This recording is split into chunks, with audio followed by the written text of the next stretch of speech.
İqtisadçı Natiq Cəfərli Azərbaycanda icra başçısı vəzifəsində çalışan şəxslərin maaşını açıqlayıb. Bölgə TV xəbər verir ki, o icra başçılarının maaşlarını inzibati ərazi vahidləri üzrə sadalayıb.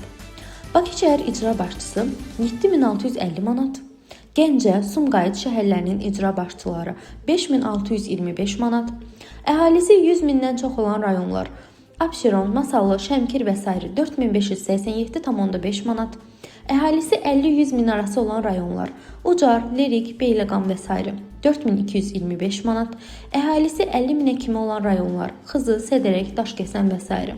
3837,5 manat.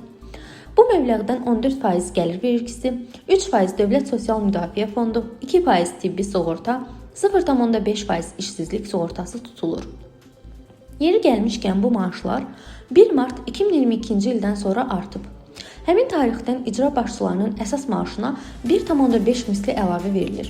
Yəni, məsələn, 2022-ci ilə qədər Bakı şəhəri icra başçısının maaşı cəmi 3060 manat idi. Məmləkətdə ərazi və əhalisi böyük olmayan Xız rayonu var. 2012-ci ildən həmin rayonun icra başçısı eyni insandır. Bu məmur 2012-ci ildən 2022-ci ilə qədər ayda bütün vergiləri çıxandan sonra 1700 manata yaxın maaş alırmış. İndi bütün ödənişləri çıxandan sonra 3000 manat civarında maaş alır. Sizcə bu məmur 10 il 1700 manat, son 3 ildə isə 3000 manat maaşa necə dolanıb?